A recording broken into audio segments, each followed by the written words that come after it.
Dieu ne m'a pas laissé vendre mon âme. J'avais 25 ans en 2006 et j'étais très attiré par l'argent.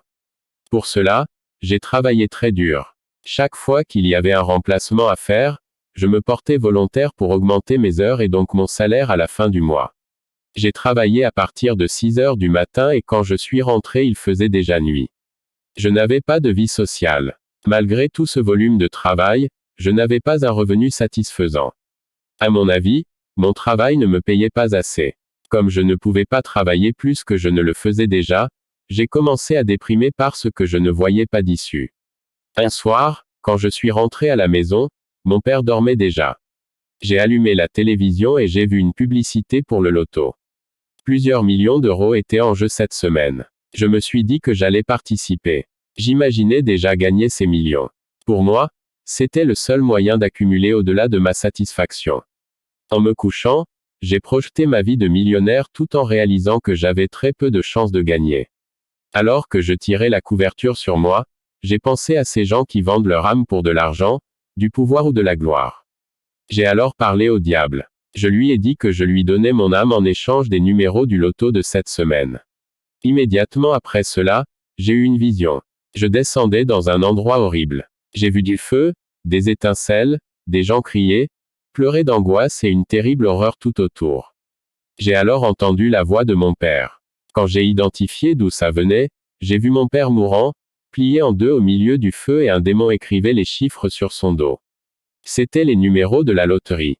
J'ai crié en disant que ce n'était pas ce que je voulais. Je me suis réveillé en tremblant et je pouvais à peine marcher.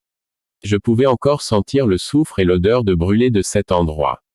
Mes pieds tremblaient. Je mis plusieurs minutes pour atteindre la chambre de mon père, qui était pourtant juste à côté. Quand j'ai ouvert sa porte, il dormait paisiblement.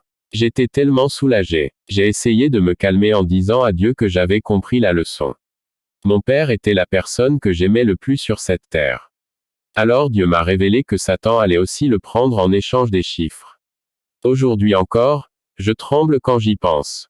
Je ne m'en remettrai jamais complètement. Je ne pouvais pas dormir. J'étais paralysé à la vue de ce lieu de souffrance où il y avait des gens qui subissaient des choses terribles. Mon désir d'argent face à cette réalité semblait vraiment ridicule, sans valeur, injuste, sans importance et immorale. Je suis reconnaissant d'avoir ouvert les yeux sur de nombreuses réalités. L'amour de l'argent m'avait tellement aveuglé que je ne croyais même plus pouvoir finir en enfer et être responsable de la mort d'un autre que moi. À partir du moment où l'on ouvre la porte à Satan, il prend tout. Dieu a promis qu'il ne demandera plus aux enfants de payer pour les parents après le sacrifice sur la croix, Jérémie 31, 29 à 30. Il dit que chacun paiera désormais pour ses propres fautes. Jérémie 31 sur 29-30 en ces jours-là, on ne dira plus. Les pères ont mangé du raisin aigre, et les dents des enfants sont agacées. 30 Mais chacun mourra pour sa propre iniquité. Tout homme qui mangera du raisin aigre aura les dents agacées. Mais Satan n'a jamais fait cette promesse. Il réclame toujours des dettes familiales et il se venge des familles sur plusieurs générations. Restez loin de lui. Ce que vous déclenchez ne concerne pas seulement vous et lui, mais tous ceux que vous aimez.